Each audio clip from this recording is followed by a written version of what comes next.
That's no moon. It's a space station.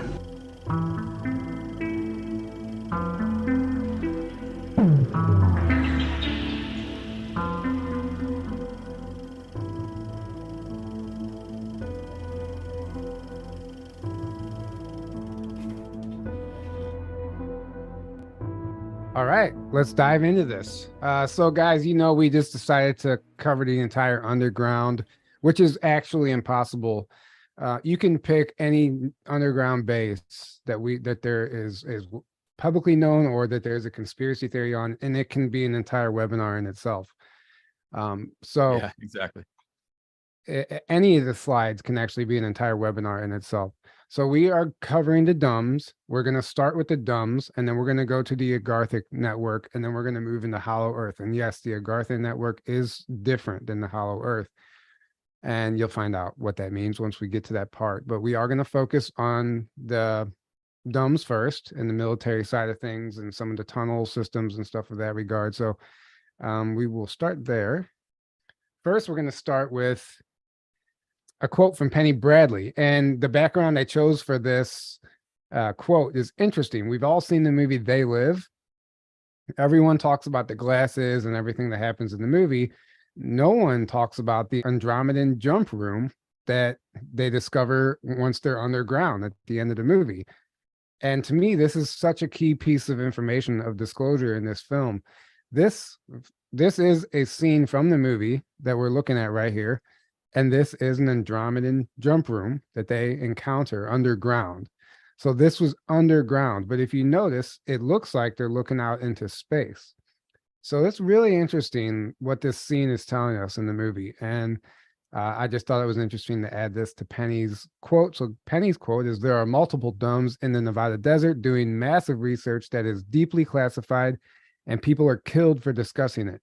Every planet and most moons in the solar system are populated. Most have Terran post or full colonies." Penny Bradley. And I mean, that kind of sums it all up. Honestly, that sums everything up. There is so much more going on in our reality than we can even wrap our head around. Like, even the diehard believers, and all of us, like, I think if we were exposed to the reality that it actually is existing beneath our feet, it would still blow our minds. We can talk about it all day long, but if we understood the magnitude of what's happening, I don't know if everyone's ready for that, but I am. I think It's also one thing to study this stuff and have head knowledge of it, and it's a whole other thing to actually experience it firsthand. Even if you do know about things, like when you are actually experiencing something for the first time, it's going to be, So Right. like, even when disclosure happens, like, we all know about the different ET races and technologies, but when we're actually interacting with those ET races for the first time, experiencing the technology for the first time, that's a whole different ballgame, and that, Right. we're all going to be blown away. Exactly. All right, so let's move on. Oh, so we're going to play a video here for you now. This is actually a news report that I came across, an old news report with George Knapp. And I just found it fascinating that this was even covered on mainstream media. It kind of sums up the D.U.M.B.s and what's going on this planet pretty well. Nevada has a reputation as a place where mysterious things are seen in the sky. But could it be there are greater mysteries literally right below our feet?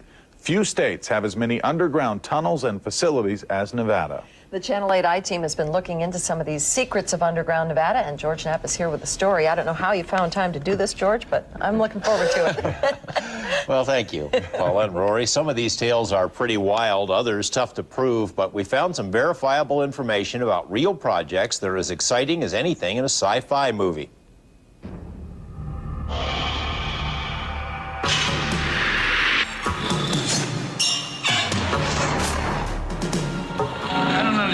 Where does all this come from? How do you get funding for something like this? On the big screen and in Nevada folklore, the granddaddy of all underground secrets is, of course, Area 51, where a vast subterranean complex supposedly plunges deep into the Earth's crust, hiding flying saucers and all manner of deadly technology.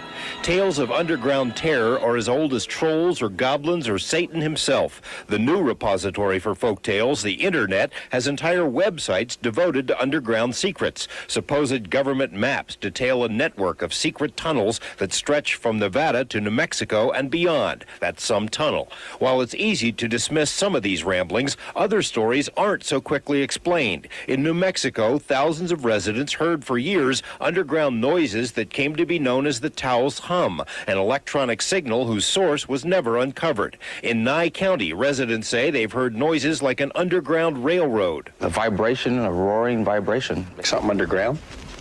Yeah, because I don't know where it's coming from, but it sounds really weird. The proximity of Nye County to some well-known facilities points a finger of suspicion at the government, and with some justification. The government has been studying underground technologies for decades. Reports obtained through the Freedom of Information Act show that as far back as the 50s, the government planned to build large secret underground facilities for use by the military. Media reports show the Reagan administration spent up to $8 billion on such facilities. Diagrams from these documents also note Nevada was considered a primary location for underground activities. I know some of the things that are out there, George. I'm certainly aware of a lot of the dozens, probably hundreds of miles of tunnels and shafts. Whiteman is president of the American Underground Association. He also works as an engineer on the miles of tunnels being dug into Yucca Mountain by one of the world's largest tunneling rigs. But how many secrets are kept in underground Nevada? I couldn't guess what else might be out there. Certainly defense, the Department of Defense over the years has built a lot of underground facilities. The Departments of Defense and Energy don't mind talking about some of these facilities. They even took us on a tour of a few tunnels that seemingly stretch on forever, with their own railroads, passing by busy labs and ominous signs. Oh, I think this tunnel's probably 5 miles of tunnel in here, underground here. It took a while, though. Of course, most of the underground tunnels at the test site were dug for nuclear testing. Such testing ended years ago, but the tunnels still bustle with activity. In fact, some new digging is underway. Tomorrow at 5, we'll tell you some of what the government is up to, and we will travel deep, deep under the earth. A lot of fun. It's kind of eerie down there. Yeah, it's cool, though. We'll see you tomorrow, George. Okay. So there you have that. How do I get back to this? Okay. I mean, that's incredible to me that, I mean, they just basically summed it all up. And there's still people that try to argue with you about this being a conspiracy theory, but even Wikipedia, I mean, everything on Google, they share a lot more than you would imagine, just like the clones. It's pretty incredible what you're able to find once you start digging. And, you know, it's a lot of surface level stuff, and it's kind of what they want you to believe, but it's still there. And so, okay, that sums up I guess the military bases and the tunnel network. And then the second portion of this, we're going to dive into the Hollow Earth. And this is a book that actually Jack Doubleday shared with me. And it's incredible. I haven't had a chance to read the entire thing yet. But it sums up, you know, the world inside. For thousands of years, many thinkers have believed in the existence of another world hidden from our eyes, yet beneath our very feet. This hollow earth penetrates the veil of ancient secrecy to explode the fables and reveal the astonishing truth. So we'll go on to the next slide here. Aaron, do you want to read this one? This is actually from the book. I think this is like the first 1 or 2 pages. It kind of just sums up what's going on. Sure. The Hidden Kingdom, according to Buddhist doctrine, Agartha is a subterranean land located deep within the center of our planet Earth. The Buddhists believe that millions of people live within this underground paradise. Their lives and destinies are directed by an all-powerful and all-wise ruler who is known to them as the King of the World. The Buddhist religion is one of the oldest and most sophisticated in the world. So is the story of Agartha nothing more than a fable, or is there truth behind the legend? Many people of different religions have strongly believed in a world within our world. Today, for example, many respected seekers after truth firmly maintain that the lost civilization of Atlantis lives on beneath the Earth's surface. How many of these subterranean worlds really exist? The Hollow Earth theory is a mind-shattering proposal that there are gigantic holes at the North and South poles. These polar openings lead to a vast, unknown world inside the center of the Earth. Some believers also claim that the Earth is honeycombed with a vast network of subterranean tunnels that lead down to the inner world. If that isn't enough to boggle your mind, Hollow Earth enthusiasts declare that these interior lands are inhabited by giants, fairies, the wee people, demonic animal men, or a race of gentle advanced people. Depending on who you are talking to, these benign inhabitants inside the Earth are said to be the survivors of Atlantis, Lemuria, or an unknown race. Certain ufologists have theorized that flying saucers originate from the Hollow Earth, piloted by intraterrestrials from the subterranean worlds. And this book was written in 1977. So this dates back, and it's interesting to me. A lot of the Hollow Earth material comes from the late 1800s and early 1900s. And the Smoky God was from the 1800s, right? Yeah, exactly. And okay, so I put this Brooks Agnew slide next. He spoke at our conference in May, and he did a presentation on the Hollow Earth. But he approached it from a very scientific standpoint, and he proves with data, evidence, and science that the Earth is in fact not only a sphere, but it is in fact hollow. And they can prove this in a number of ways, and it's not what we've been taught. So if you're one of the people that needs the science and you have to see the data and you need something tangible to grab onto, I understand that. That presentation, actually, I forgot to add that link, but that link to that presentation, I'm going to go ahead and put it under this video. And if it's not under there afterwards, just remind me and I'll throw it in there. But for that reason, I put this slide. Okay, so who remembers the alternatives? Alternative 1, 2, and 3. So this was a science report that was supposed to air on April 1st of 1977. So, and intended as an April Fool's Day presentation for Anglia TV and presented as an episode of the nonfiction science report. But because of a problem in scheduling, it is said that it was presented on June 20th, 1977. So this alternative 1, 2, and 3 science report, everyone took it seriously because it didn't get released on April 1st like it was planned. But I think, well, first of all, we know that everything that is presented in these alternatives has actually already happened. So at this point, it's not even arguable. It really was fact, and this stuff actually did happen. Some of it's still debatable because not everyone believes or is awake to all this information, but let's go through these because alternative 2 is of note here. Alternative 1, high altitude nuclear explosion, consisted of detonating nuclear bombs in the atmosphere to allow pollution to heat and dissipate into space. Well, this already had happened by the time this report came out. Because in 1962, Starfish Prime was a high-altitude nuclear test conducted by the United States, a joint effort of the Atomic Energy Commission and the Defense Atomic Support Agency. It was launched from Johnston Atoll on July 9th, 1962, and was the largest nuclear test conducted in outer space and one of 5 conducted by the U.S. in space. The second and more popularly known being Operation Fishbowl, which many of you may have heard of. So that did happen.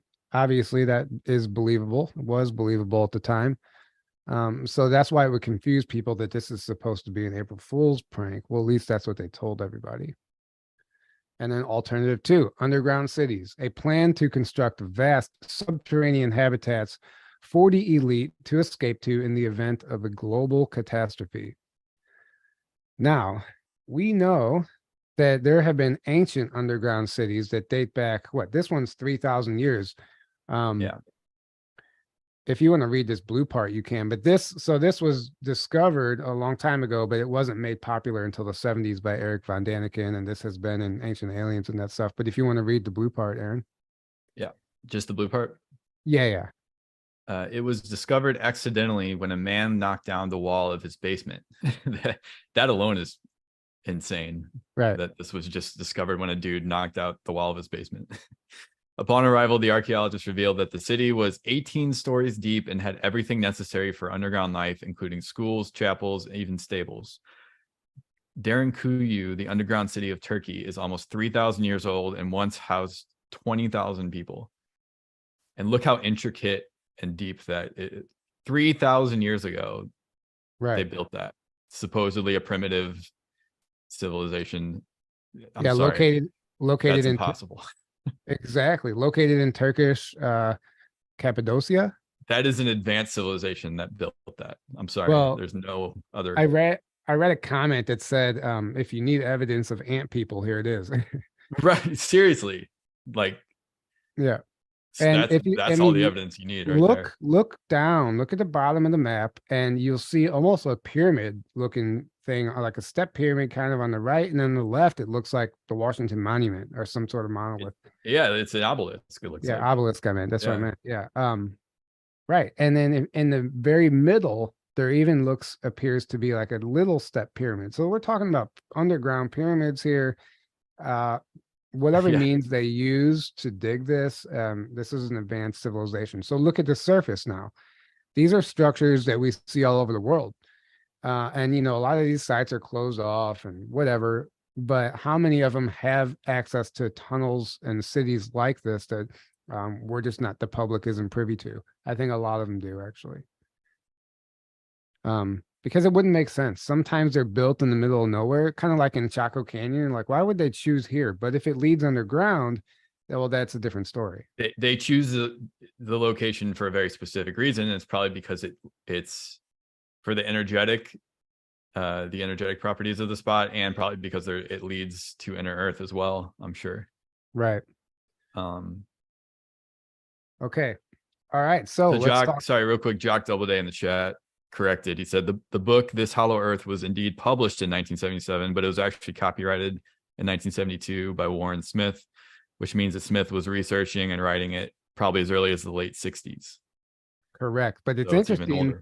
It's interesting that it made it out in 77, the same year that the alternatives came out. Right.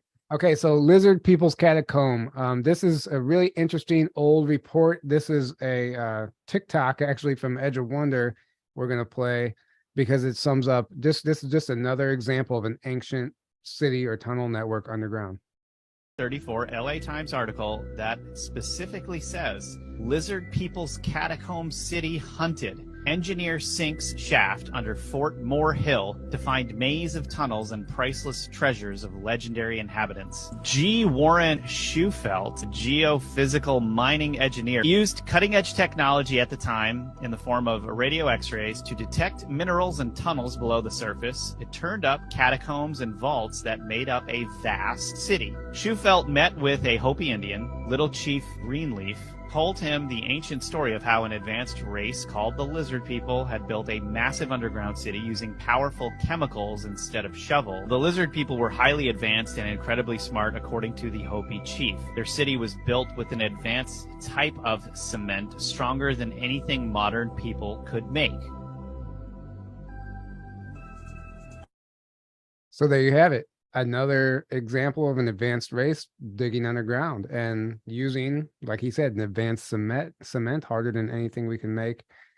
So alternative 2 talks about the underground cities for the elites, but they were already there. I mean, this is what I'm trying to show you guys. And I think the elites or whoever already knew this, and they had access to this knowledge and probably access to some of the modalities and technologies they use to actually develop and dig out and engineer these cities. So it's not out of the realm of possibility that they were in fact developing underground cities in the 70s or even potentially earlier. And then this is just an example to give you a visual. This is from images provided by Tony Rodriguez. These are of the Ceres colony.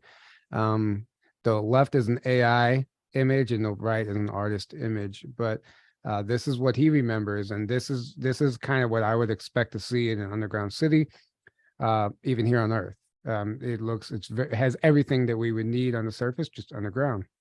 And housing, hospitals, restaurants, even sports arenas, stadiums, parks, everything.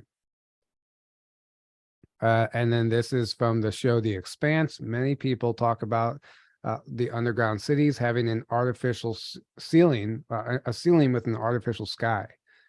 And what's interesting, in Vegas, if you've been to Vegas, there's that one mall in Vegas that actually shows, it has the same exact thing. It's an artificial sky, and it looks pretty cool, actually. And then this is just another example of a salt mine in Romania that has been repurposed. But look what we were able to accomplish in the modern age underground. This is impressive. If this in fact was created by us, they might have moved into an ancient tunnel. Who knows? But this is just another visual for you guys. And then alternative 3, colonized space. A group of scientists and commoners kidnapped to provide personnel for a project to colonize the moon and Mars. This was presented on national television in 1977 on a science report. This is the part that most people had a problem with. They're literally talking about kidnapping people and to provide personnel for a project to colonize the moon and Mars, or killed to prevent the leak of information about the programs. According to the teleplay, our moneyed masters see ET bases as the only escape from Earth, doomed by pollution and overpopulation, and they are fleeing to domed cities on the Mars and the moon. That's pretty bold statement in 1977, but it aligns with all the secret space program stuff. And then this is a short clip from an Area 51 whistleblower who came out in 2008, and he talked about cities on the Mars, and he said there's glass-looking tubes on Mars that we did get a chance to see in some of the early NASA photos. He verified that those are real, but in particular, I just wanted to share what he says about the moon. And it's interesting because he's stationed under Area 51. I think he said for 8 years he lived there or worked there. And what he was privy to and what he learned about the moon and what's going on is interesting. So we'll go ahead and play that. I myself am a worker in one of the underground bases located near Groom Lake. I have done my work there for the past 8 years. One of the last things that I will reveal, and that is definitely a fact, and that I have been briefed on, and that many other people involved with the Black Op community have been briefed on, and that is our own moon, which does in fact have alien bases on it, and also has bases from our own government. Now, there is an ET presence, which is primarily located on the dark side of the moon. The Apollo program was in all actuality a reconnaissance mission so that we could research what was exactly there and who. You will notice that many of the photos from the Apollo missions have airbrushed out buildings and bases, and this is the truth of the matter.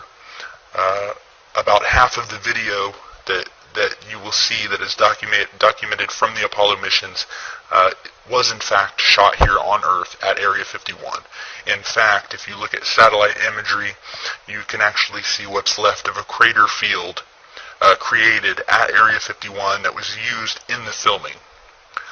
Now, the truth is that most of the footage from the moon was simply cluttered with bases, with alien buildings, and from what one astronaut said, and I'm quoting, what were a constant presence of alien vehicles flying over the surface, cluttering up the footage. So again, they showed the American people what they could and recreated the rest here on Earth that they couldn't show. From what we know, the dark side of the moon is where most of the alien presence is located. It's a more primitive alien race from what we can see and our research tells us. It's more primitive than the alien beings you would see on higher dimensions, but still thousands, if not millions of years ahead of us. Now we have our own bases, which are primarily located in or near the Sea of Tranquility, which is the site of Apollo 11. And also one base that I know of located near the crater Sabine D. To this day, we are still sending secret missions to and from the moon. However, I do not know the complete details of what we are doing there. All right. And depending on who you talk to, all three of these alternatives have already happened. So I know the moon has nothing to do with the underground, but since we were covering the alternatives, that basically, if that whistleblower is legitimate, I mean, that proves alternative 3 already. So, and I think it helps, put out the argument that, we never went to the moon at all, which seems to be very popular now. And this kind of explains it a little better. Yeah, there was real footage, but they staged the rest they couldn't show us. And then we're just going to go through some maps that we found. This is all the green dots are major underground tunnel entrances, according to Andromedan sources of information, interestingly enough. So one of the key things to note is that the ancient tunnel system is actually aligned or laid out in the shape of certain constellations, Orion, Gemini, and a few others around the world, but in particular, the United States is Orion. This is just another map of potential tunnels.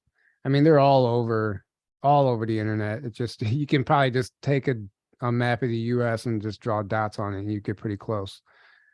This just shows high UFO activity, possible portal vortexes, possible UFO bases, suspected inner Earth entrances.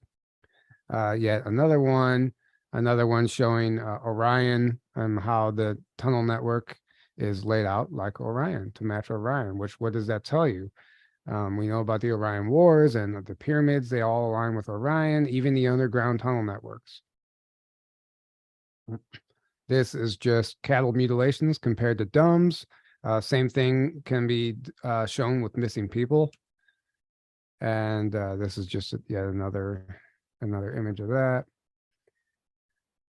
And then, okay, so this is just Wikipedia information. And on Wikipedia, they tell you that the deep underground military bases are for the most part, handled by the Department of Defense. However, they do not control all of them.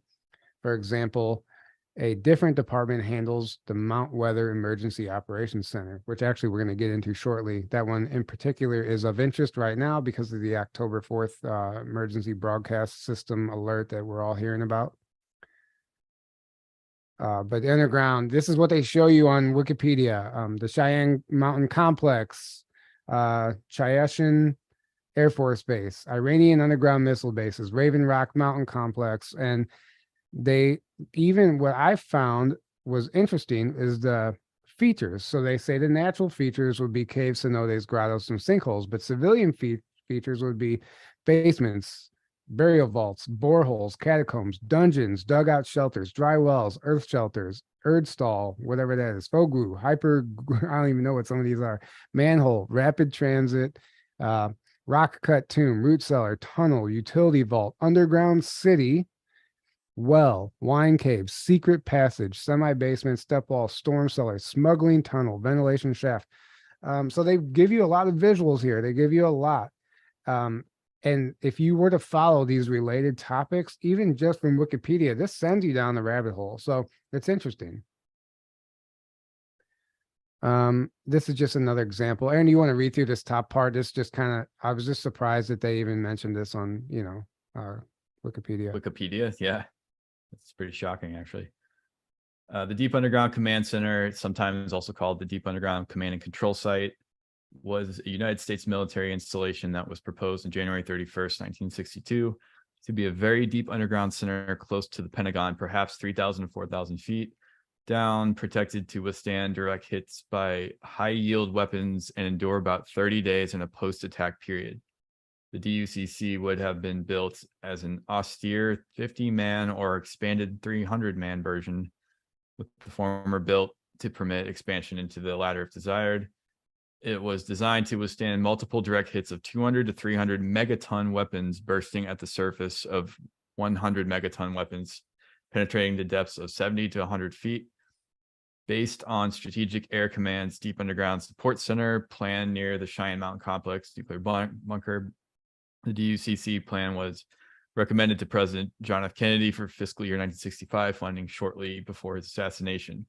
But the underground DUCC, SACs, DUSC, it's a lot of acronyms here, and NORAD super combat centers were never built. You could stop there. I call Okay. bullshit. I call bullshit on they were never built. Yeah, I'm sure they were built. Yeah. I mean, there's no question. That's such an easy way out, and we've It's even the classic mainstream. Oh, they stopped. Oh, they were never done. Don't worry about it.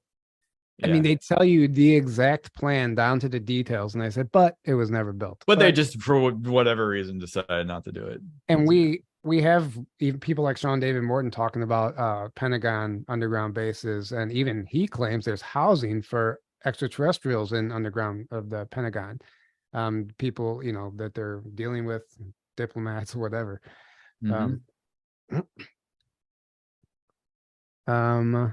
I guess I can read this one, unless you want to read this one, Aaron. No, you can read it.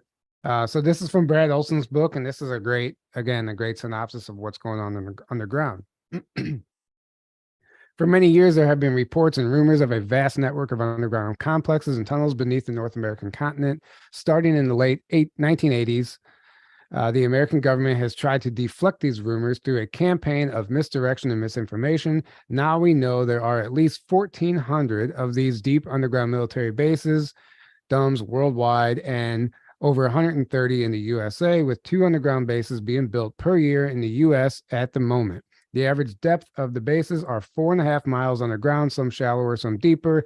The bases are on average the size of a medium-sized city. A nuclear-powered drill is used to dig underground. This drill goes through the rock at a tremendous rate of speed and literally melts the rock away to form a smooth glass-like surface around the edge of the tunnels. Now, that's not all of the drills. Some of the drills, they have a number of different drills, and it depends on the corporation and how much money that group has that's funding the project. They might be using a primitive technique to dig these tunnels, or they might have something so advanced that he's speaking of that it causes a vitrification process and literally does exactly what Brad just said. Sorry, Jack, you're in the comments. You're on my mind. Brad just said about melting the rock to form a smooth glass on the surface at the edges of the tunnels. The largest facilities include Cheyenne Mountain in Colorado, Camp David in Maryland, Los Alamos Laboratories connected to Dulce, New Mexico, National Security Agency, NSA headquarters at Fort Meade, Maryland, and the Federal Emergency Management Agency's FEMA Command Center at Mount Weather in Northern Virginia, just to name a few, but there are more than 1,477 D.U.M.s worldwide that can be confirmed, and since the military was constructing more than 2 D.U.M.s per year in the 1990s, and since this statistic is over 2 decades old, there could be more than 1,600 D.U.M.s on Earth as of 2020. Some of the largest worldwide by size include Dulce, New Mexico, Breaking Beacons in Wales, Los Alamos in New Mexico, which is a base that goes 2 miles underground. It's the size of a small city. Pine Gap in Australia, which we'll get to a little bit later. The Snowy Mountains in Australia, the Nile Range in southern Africa, west of Kindu in the African Congo, next to the Libyan border in Egypt, Mount Blaine in Switzerland, Narvik in Scandinavia, Gotland Island in Sweden, and many other places. These projects are being run by secret, unelected international governing body connected to the UN. So that was a mouthful, but thank you, Brad, for summarizing all that for us. And I think a lot of that information comes from Phil Schneider, which we will play a clip of him shortly. And then, all right, so I'm just showing this one in particular because we always hear about the Blue Ridge Mountains being a hotspot for paranormal UFO activity, all kinds of stuff.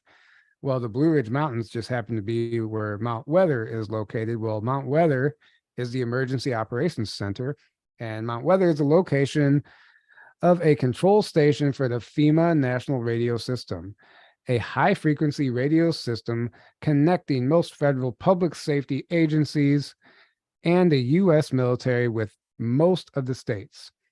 FNARS allows the president to access the emergency alert system. So the only reason I bring this up is, for one, they actually show you the underground layout of what this known military base looks like and how deep it actually is. And two, if we get an emergency broadcast system, this is the specific base that it's authorized from. And who knows what's going to happen on October 4th? I know there's a lot of fear surrounding that. I'm not particularly worried. I don't believe Aaron is either. But No, I just not thought at it all. would, right. Not in the slightest. So relaxed. No, not at all. Zero. But it is interesting it is interesting to note and understand where this order comes from in the Blue Ridge Mountains, Mount Weather. You want to read this one, Aaron? And that being said, I am somebody that prepares for, like, I'm not like a super prepper, but I'm prepared for things, but I have zero fear. And whenever I see a date put out, you can basically automatically know nothing's going to happen when a date is put out in advance. Just FYI, everyone. Now, don't take those seriously.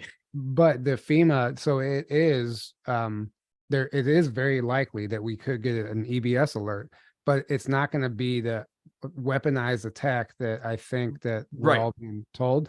And in October 4th is an interesting astrological alignment, which we just learned from Maureen Richmond. So it is a specific date that they're trying to utilize and take advantage of for some reason. Well, think about it this way. What if they want the fear loosh harvesting of everyone that's buying into that for that specific date because of the alignments and the energetic stuff? Right, exactly. Right? That makes way more sense to me than anything actually going to happen on that date. Right. Anyways. Yeah, go ahead and read this one. This is from divinecosmos.com. This is from Divine Cosmos, which is David Wilcox's website. Similarly, I can't say that word. We think the island continents of Europe, Africa, Asia, and the Americas are the only places on and around the earth where any people live. We do not realize how many more people surround us using various areas for living space and technologies to keep themselves cloaked from our sight. This includes as many as 2,500 different underground bases, often built into massive honeycomb-type limestone caverns deep beneath the Earth's surface. These caverns can be 20 to 40 miles deep and miles wide, ready for mass habitation. And notice how the number of bases changes depending on who you talk to. 1,400, 130, 2,500. I mean, I would say shoot high as far as if you're going to guesstimate how many there are. I'm sure it's well over. Right. So if anyone, what we've even heard, honestly, from any of these. Precisely, I agree. If anyone remembers this episode we did with Derek and Daniel from Shred the Veil, so their grandfather wrote the book Life with a Cosmos Clearance. And in this book, chapter 10 is specifically on secret, deep underground military bases. So Daniel M. Salter, the author of the book, had a Cosmos Clearance, like above top secret. And he has an entire chapter, which I recommend. We're only going to read just a little bit here, just because we have a lot to get through. But it's interesting what he said. When I first saw the underground bases of Bataan, I was amazed at the different complexes, whole hospitals, headquarters for the entire staff, and quarters for personnel who manned the weapons. My friend Phil Schneider learned what he knew of such construction from the archives of Bataan and Hawaii, which is another place where there's a lot alleged underground tunnels and bases, which enabled him to foresee and prepare for the future. But we never dreamed that the future would bring such underground facilities as the Dulce, New Mexico, Wright-Patterson in Ohio, Cheyenne Mountain in Colorado, Area 51 in Nevada, and others. This is where the storage of secrecy and back engineering of ET technology began. And this is coming from somebody with a very high level clearance in the military. He is since deceased, but I recommend reading this book. And he goes on to say, historically, whenever the U.S. found a reason to build an underground city or tunnel for whatever purpose, some part of the government or military would inevitably find a need for another. In the U.S., there has existed for many years a secret transit system for freight and passengers that far exceeds what we regard as a rapid transit. Underground shuttle networks crisscross beneath every state on an endless subterranean highway system. This network and its checkpoints even cross the oceans, becoming a worldwide network called the Sub-Global system. Using a maglev vacuum, travel takes place at Mach 2, twice the speed of sound. And we're going to actually get into this tunnel network in a few of the slides. And sorry if we repeat ourselves, but each person has just a little bit different information. You can read this one, Aaron. Yeah. So yes, I know the reaction a lot of people are having right now. Yes, it's Emery Smith. He's a controversial figure. There's some things that about him that, it's a little iffy, to say the least. That being said, Tyler and I both believe he did actually work in an underground lab, and his general story is true. I think that is true. I think there is actually proof of that. Setting the other stuff about him aside. So just to get that out of the way. Anyways, so Emery worked in underground bases in Sandia National Labs at that's Kirtland Air Force Base and Los Alamos National Labs. He claims to have autopsied about 3,000 different ET specimens. So he says he would be handed these little, like, he called them salmon fillets. They looked like a salmon fillet of a little part of a ET body, and then he would autopsy that. So he said money is not used outside of our planet, or you could say the surface level of our planet, not counting inside of the Earth, hollow Earth and stuff. Instead, the galactic trade involves resources, technology, DNA, etc. So these ET bodies that he autopsied were actually part of our payment. They were given to us as payment by different ET races, and we would give them whatever they wanted in return. And then we studied these bodies, tried to analyze them, and collected all the data from that. And I'm sure used the DNA from them as well. Who knows what else? Right. Yeah. And, so that's Emery. And he says that he started off getting the samples. Eventually there was getting full bodies, and that's all part of his, testimony. But right. Exactly. Moving on, something else he said, hiding in plain sight. So, and we're going to get into this. This is an interesting part. So according to Emery Smith, underground bases are owned by corporations or unknown entities. The military simply guards these facilities. Some bases are in such remote locations that they do not need guards present. They are guarded through satellites and other technologies. Typically, to enter an underground base, you'd have to enter a really secured lab or a really secured corporation or a really secured military installation to access the underground. Depending on where your entry point is and depending on the type of base it is, some of the most common ones, like the one I was stationed at with Kirtland Air Force Base, was basically a fire tower that you would never even think would be an access point. And these areas too, they do not have like parking lots in front of them or anything like that. You usually have to walk through many different posts, but since this was already on the base, inside another base that's there, so you're going through two different types of security. So first you have to get on the military base, number one, and then once you do that, there's another even more secure base on there with fences and their own security teams. They're not military, and these are private corporations that I spoke of that are running these things. So this just shows how compartmentalized it is. So even the people on the military base, you can go interrogate somebody and they might not have any idea, or like, we don't have jurisdiction over there. That's, like you just said, a private entity, a private corporation organization. And hiding in plain sight. So one of the theories is that these windmills are actually powering underground facilities and not providing power for anything else. And if you drive around the country, you will notice areas like this where you'll just see these things pop up on a mountain range, and out of nowhere.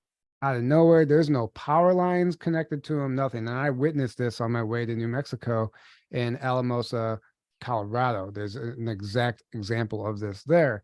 And I found out later that there, in fact, is an underground base there. So what does that tell you? These things might be providing power for underground installations. And I think that might be why Trump is so against them, because he knows that these are powering the elite cabal, deep state underground cities, in my opinion. And I think that's one of the reasons he's against these. So trigger alert. I said Trump, sorry. This is another thing to look out for. Almost, especially in New Mexico and Arizona, every mountaintop you see, even in Colorado, they all have towers like this on top of them. That's another indication that these aren't just satellite towers, but these are communications towers for the base below. So if you're driving across the country and you want to know where these bases are, look for things like these windmills, look for these towers on top of mountains. This is another example of a little shack on top of a mountain. Who knows where that leads? I just found this image on Google but still. This is another description we've heard from whistleblowers, just random shacks and trailers in the middle of the desert that look completely insignificant, but they actually lead to an underground facility.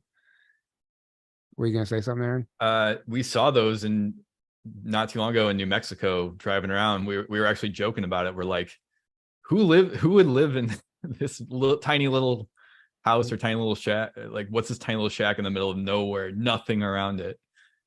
Right. So maybe those were something, who knows? Exactly. This is really interesting. So if you guys seen the Batman movies, The Dark Knight, I think the second one, they go into a shipping container under a bridge in the middle of the city, and there's an elevator in the shipping container that takes them to an underground facility. So these things are hiding everywhere. And in my opinion, that's disclosure. So we are driving past entrances to underground facilities every single day. I guarantee it. Abandoned malls. Abandoned malls comes up in not all, but tons of SSP testimonies. And I think that they stay abandoned for a reason, because it's a perfect place to hide things. And Andrew Bashago actually kind of talks about some of that, but he talks about schools. Abandoned schools are used for the same thing. And this is an old abandoned school I found. So when you're driving past this stuff, just, think twice about maybe it's not actually abandoned. Who knows? And then this is the Air Force Academy in Colorado Springs. I actually visited in just a couple months ago, whenever the hell it was. I visited, and I actually had a full body reaction recall when I went to this facility. I don't know if I told that story. Actually, I don't know if I've told that full story yet. But I broke down in tears, actually, because I had remembered being at this site, and it was a very interesting trip. And I'm pretty sure somebody was following me, but maybe I'm just being paranoid. But either way, as soon as I pulled onto the base, I remembered this. And I saw this. I'm like, oh, so these colors that you see here, this is an indication that this is also an underground base. And we know this because any of the whistleblower testimonies talking about the underground bases talk about the stripes on the floor. And each stripe leads to a different security clearance, a level of rooms or of different security clearances. And these are the specific colors that are described, red, gray, yellow, and blue. So you literally pull up to this Air Force Academy, and they're showing you, but they're, telling you without telling you that this is also an underground facility, which we can basically assume any of the underground bases are. Okay, so employee access. I found this part particularly fascinating. Some of the information I came across about how people are accessing these. I know we just kind of talked about it, but we'll breeze through this. Metal detectors that read vitals, like Daryl James talks about, IQ, and memory wipes. Employees quit due to frustration of not remembering their workday, meaning that when you go through these metal detectors, when you walk into work, it basically, I don't know what it does to you, but you remember what your job is at that facility, like Area 51 in particular. Once you leave back through that metal detector, it memory wipes you, and you don't remember your workday. And we've heard whistleblowers and people talk about this, and people would quit or even commit suicide over this because it would drive them insane that they can't remember what they were doing. But that's part of the agreement to work at these underground bases. In some cases, you're literally mind wiped every day. It's the ultimate security that you don't talk about what you're doing because you don't even remember it. Exactly. There's actually a show on, I believe, Apple TV called Severance that is basically disclosure for this. Tyler, you know about that show, right? What show? Sorry. Severance. So in the show Severance, it's about these employees that they get mind wiped, or they get split into two different, basically, I guess, consciousnesses, where one only experiences the workday and only has those memories, and then the other one only experiences outside of work and only has those memories. Right. I don't know if I've seen that, to be honest, but it makes perfect sense. Yeah. You need to watch it. Yeah, it's total disclosure of all that stuff. So moving on, a new security badge every day. The old one is discarded. We'll get into that a little more in the next slide. A scale at every doorway. Anything over a 3-pound weight change requires a scan. This just ensures that no one's smuggling things in or out of the base, basically. So they weigh you every time you go in and out, even every doorway, every room, not just the base, according to certain whistleblowers. Elevator keys that allow seemingly normal elevators to access lower unknown levels, such as if you're in a hospital and you're going down, that elevator might go much deeper, but you have to have special access card or whatever. And even the employees wouldn't know that elevator goes down to further levels, deeper levels. You've seen in the movies, I've heard from people say this, bathroom stalls have hidden doors, like just in random places. Like, I think this world isn't what we think it is, and there's a world within a world, and this is a perfect example of that. The holographic mountain and wooded entrances, blue beam tech. Sometimes there might be a entrance disguised by hologram technology in the middle of the woods, and if you're walking by, you're just going to think that you're looking at the woods. Same with the mountain. It could be a gigantic opening, but they have a holographic overlay of a mountain, so you don't suspect anything. Hotel access points, the Hilton and Marriott, jump rooms, just kind of like we talked about with They Live, the Andromedan jump rooms, I can't talk. Portal access is the same thing, in my opinion. A jump room is a portal. And then authorized vehicle only, desert roads that lead straight underground, which we've seen those. This is 3 examples of how you would just drive straight into these facilities that go underground. Okay, so this book, you can't see it because I'm so small on the screen, but it's a gigantic textbook of whistleblower accounts from the Dulce base and other bases, but primarily Dulce. And one of the main testimonies in this book is Thomas Costello, which we'll get into him next. So if you want to know about Dulce, that is the only book you need. Yeah, you don't need anything else. This has everything. And when you do find something online, it's also in this book. That's what I've discovered. Yeah. Including the John Lear report, a portion of his reports even in this. So, well, I forgot where I was going with this now. Not only Thomas Costello is the only whistleblower in that book, there's a lot of anonymous whistleblowers, ex-employees and people who have come forward claiming what's down there. And we're going to spend a little time on this space because it's fascinating and it's one of the most popular, largest ones that we always hear about. You want to read this, Aaron? Yeah, so he was a security officer apparently in Dulce. Yeah.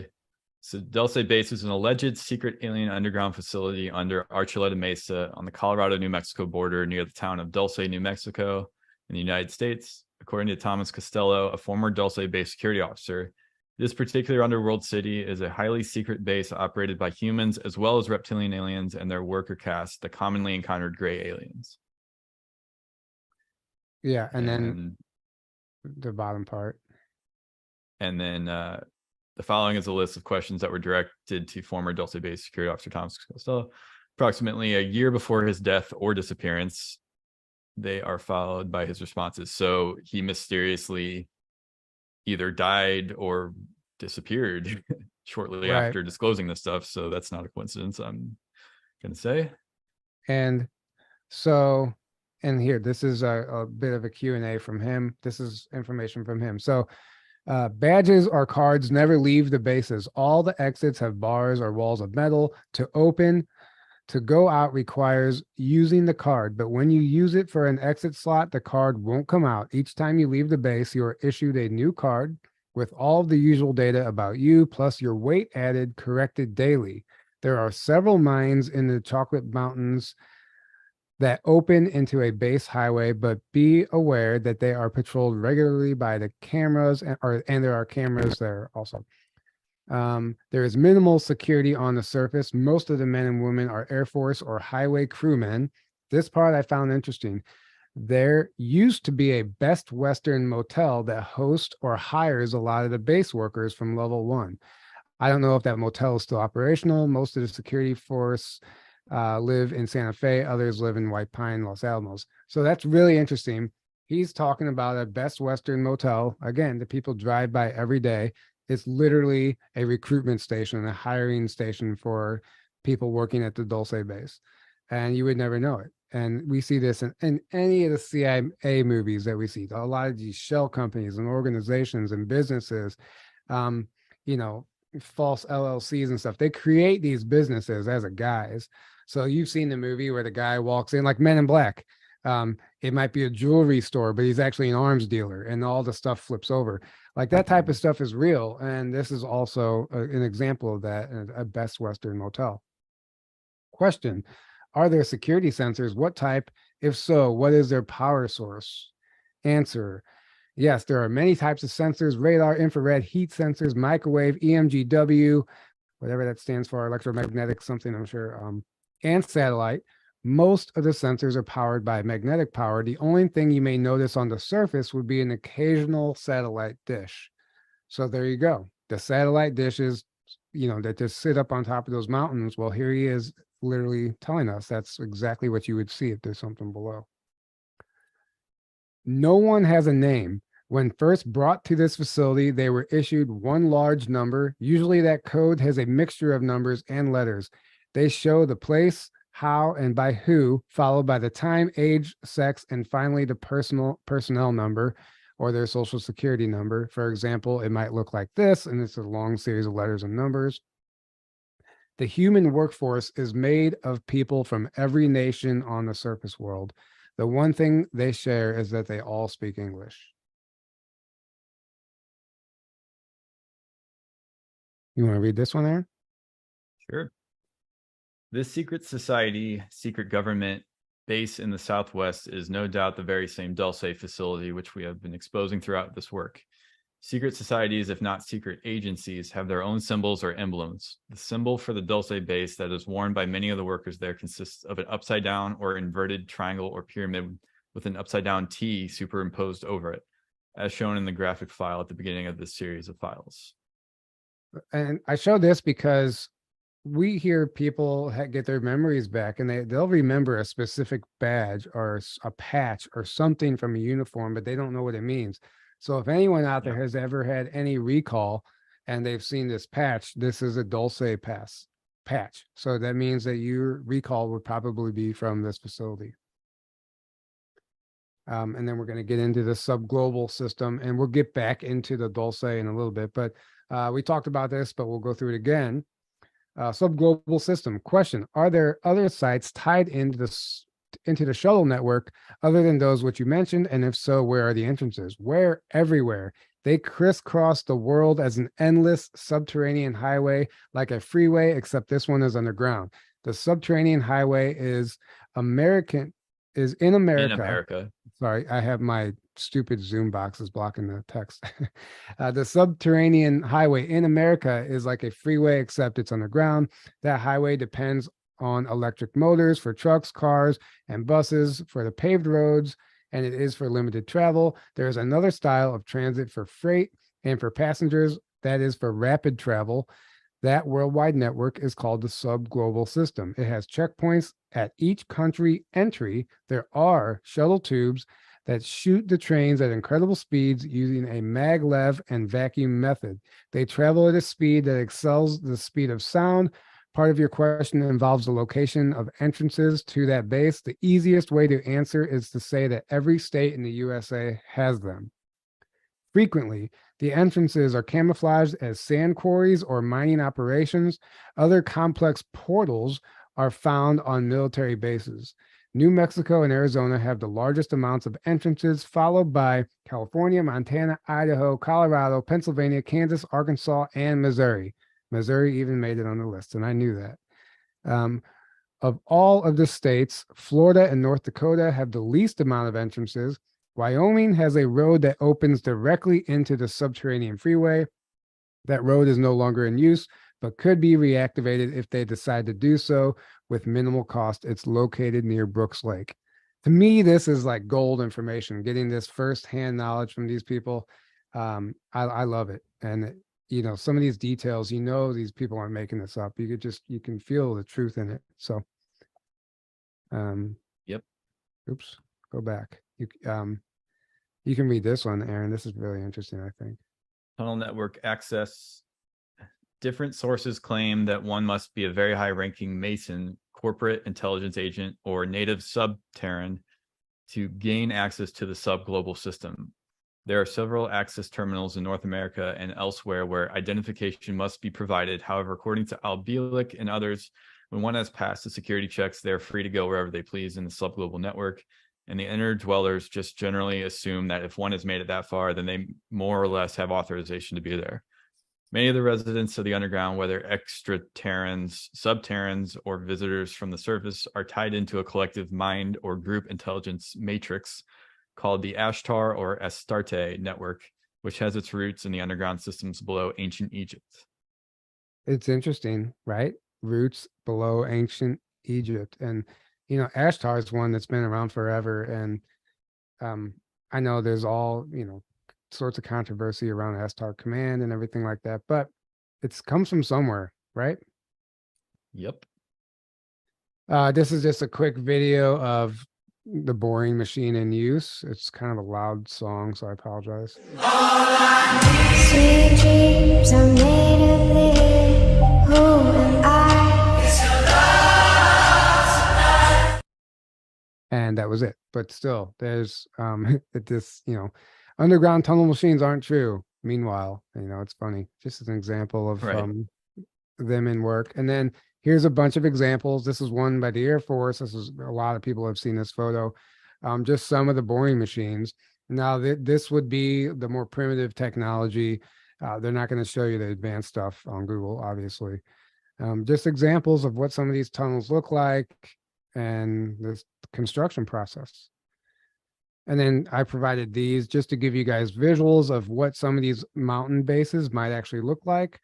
You know, this series of ventilation shafts, and here there's a cinema, a store, a hospital, vehicle bays. I mean, you name it, you know, just everything.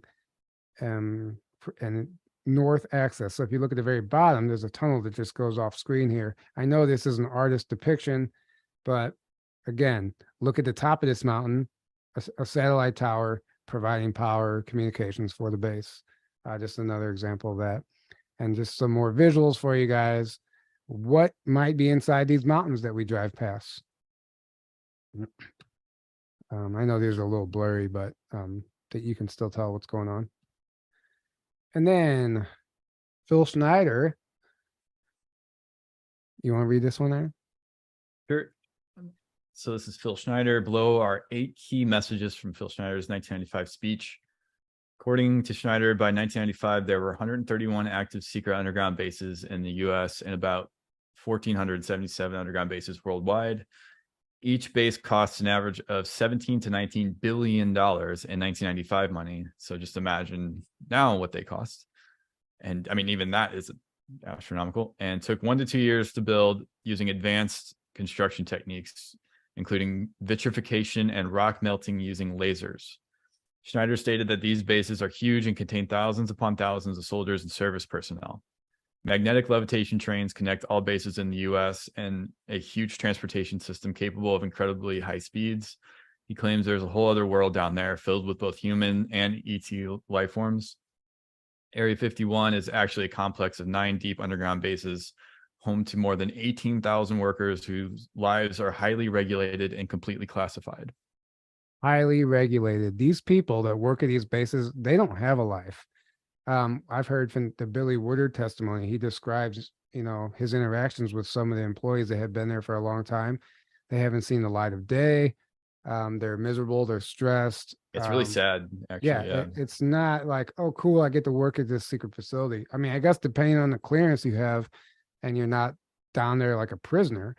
A slave, right? Right, exactly. So we're going to let Phil tell us about this stuff in this next slide. Our black budget, for instance, garners $1.023 trillion every 2 years. It's over $500 billion a year. Right now, there are 131 active deep underground military bases in the United States. There's 1,477 of them worldwide. Each one has an average cost of $17 to $19 billion. Each one is built in the site. It used to be it'd take a year to 2 years to build each one. and now they're capable of building a couple of them a year with sophisticated methods. My colleague Al Bielek has actually been on some of the high-speed railways, the magneto-leviton trains that connect all the deep underground military bases within the United States. He's been on a Mach 2 train and floats off of a single rail at a 3/4 of an inch off the rail, and is what you'd call high tech. We have nothing like this on the surface. The public basically has been totally lied to. We're considered stupid or even moronic in some cases. It's got to stop. Groom Lake is where the infamous Area 51, S4, S2, a CIA base, it was originally a bombing range, a nuclear test site. It was later become the most secret base in the United States. It employs over 18,000 workers who work in shifts of 12 hours at a whack. Most of them work in the cover of darkness, like us. We built 9 underground military bases there, each with an average capacity capable was basically a city underground, roughly 4¼ cubic miles hollowed out underground. They have boring machines, for instance. They don't bore, they literally vitrify and melt the rock, deflagrate the rock. It's a very sophisticated laser melting and deflagrating system. It reduces the rock to a powder and then melts the remaining rock as a coating on the inside of the base, so you don't have to use gunite cements and other kinds of things like that. That's all old hat now. Technology is just basically, the new technology we get is the old hat of the military. I'm going to be real brief about it. I carried a level 1 security clearance, the Riley 38 factor. There are very few of us. There's nobody except myself, to my knowledge, talking like this. Nobody. I'm breaking the law. I'm breaking world as well as federal law, coming out and even talking about this to a group of people. I love my country more than I love my life. 2 weeks ago, I was shot in the shoulder. And I have actually, that's another one I need to add. I might have added it. There's a ton of links under this video, guys. Basically, any of the interviews that we show clips from, you're going to find that link below. So this, I might have forgot to add this one, but I will add it. And then this is the artist's depiction of the Dulce, you know, what happens in these levels: security, communication, human, staff, housing, execs and labs. Level 4, mind control experiments. Level 5, alien housing. Level 6, genetic experiments. Level 7, cryogenic storage. And then it shows the shuttle to Los Alamos. And this is just a Google Maps image of Dulce base, in case you have never seen it. Okay, so this is Thomas Costello again asked, who built Dulce? By whom was the Dulce installation originally constructed? Nature started the caverns. The Draco reptilian humanoids used the caverns and tunnels for centuries. Later, through Rand Corporation plans, it was enlarged repeatedly. The original caverns included ice caves and sulfur springs that the aliens found perfect for their needs. The Dulce caverns rival Carlsbad caverns in size. Note Carlsbad caverns, and especially the adjacent Lecheguia caves are officially among the largest and deepest in the world, with several leads that remain to be explored by professional speleonauts. That's his note from the author, Branton. The references to the Dulce base here deal mainly with the upper levels, not the extreme lower levels, which include vast natural caverns and some believe very ancient tunnel systems as well. This would include the tunnels illuminated by a phosphorus pentoxide, which the alien grays avoid, and the origin of which is unknown. So I included that part because we always hear about the lighting and how these tunnels are lit, but this is exactly, they're telling us, whatever phosphorus pentoxide is, it's actually illuminating the tunnels. But more interestingly, in my opinion, is that the grays avoid this. I wonder if there's a reason that this was developed as some sort of weapon to keep the Greys away by, the certain groups of draconians. I mean, who actually knows? But it's interesting.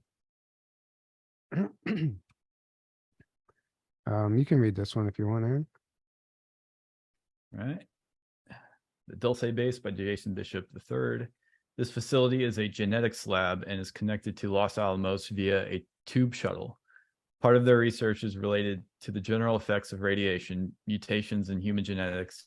Its research also includes other intelligent species, alien biological life form entities. The Dulce facility consists of a central hub, the security section, also some photo labs. The deeper you go, the stronger the security. This is a multi-leveled complex. There are over 3,000 cameras at various high security locations, exits, and labs. There are over 100 secret exits near and around Dulce, many around Archuleta Mesa, others to the south around Dulce Lake, and even as far east as Lindrith. Deep sections of the complex connect into natural cavern systems. The person who worked at the base who had an Ultra 7 clearance reports there may be more than 7 levels, but I only know of 7. Most of the aliens are on 5, 6, and 7 levels. Alien housing is level 5. And this is an interesting claim from Max Spears. So according to Max Spears, who claims to have been taken to the lowest level of the Dulce base, he said the lower you descend into the facility, there are symbols on the walls of each level that deprogram you floor by floor. By the time you get to the bottom, you remember everything you need to know. You are then reprogrammed or memory wiped on the way up before you return home. But he said it's just done through the symbols subconsciously. So symbols like these would be on each floor. And whatever frequency, whatever it is doing to the subconscious mind, you gain your memories back as you go down. And then he said, you know exactly what you're doing. You remember everything. And then by the time you get back to the surface, you have no memory of it. This is just another example of utilizing mind control technology to maintain the secrecy.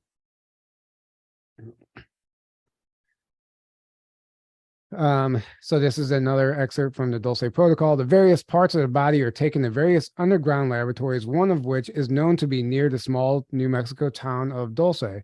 This jointly occupied CIA alien facility has been described as enormous with huge tiled walls that go on forever. Witnesses have reported huge vats filled with amber liquid with parts of human bodies being stirred inside.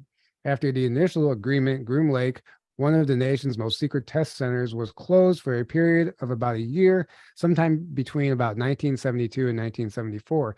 And a huge underground facility was constructed. And with the help of the D.U.M.B.s, which is the ETs, the Greys, they bargained for technology.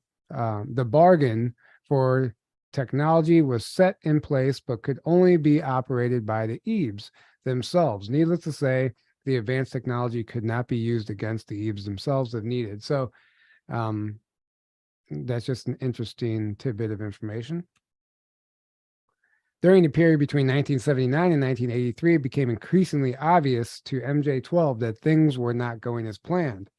It became known that many more people, in the thousands, were being abducted than were listed on the official abduction list.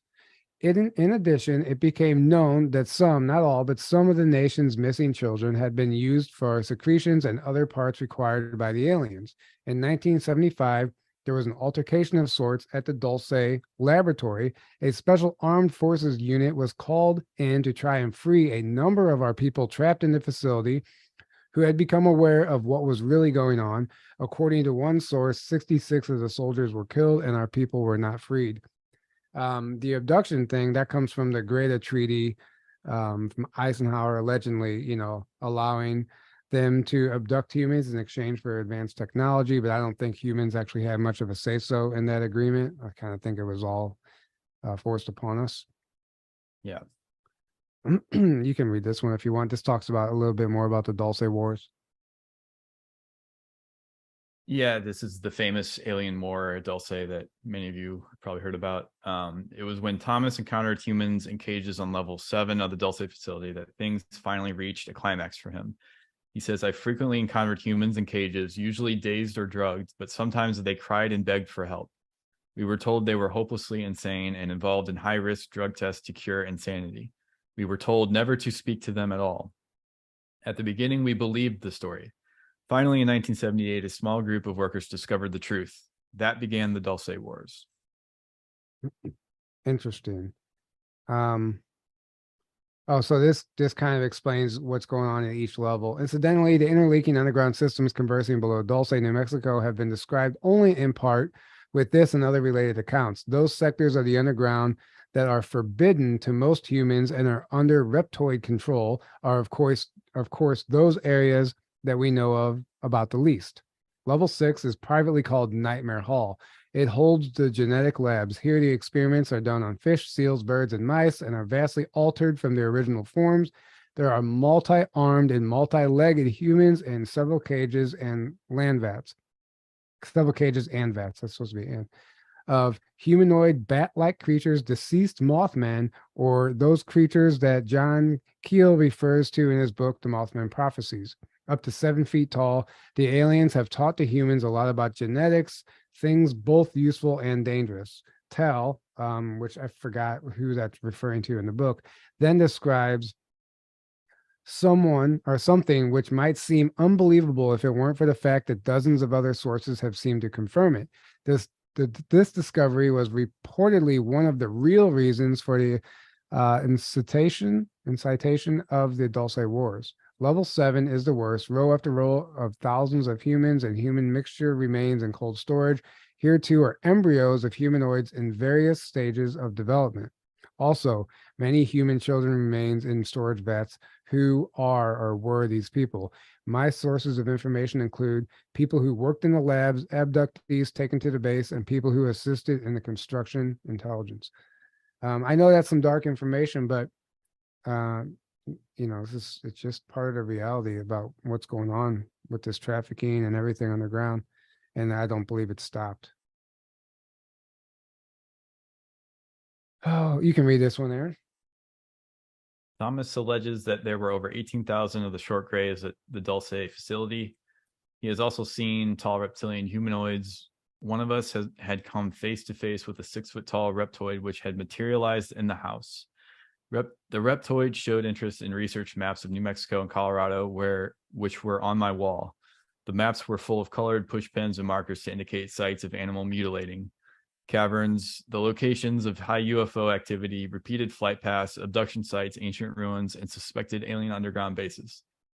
The security level goes up as one descends to the lower levels. Thomas had an Ultra 7 clearance. He knew of 7 sublevels, but there may have been more. Most of the aliens are on levels 5, 6, and 7. Alien housing is on level 5. The only sign in English was one over a tube shuttle station hallway, which read to Los Alamos. Connections go from Dulce to Page, Arizona facility, then to an underground base below Area 51 in Nevada. Tube shuttles go to and from Dulce to facilities below Taos, New Mexico, Datil, New Mexico, Colorado Springs, Colorado, Creed, Colorado, Sandia, then on to Carlsbad, New Mexico.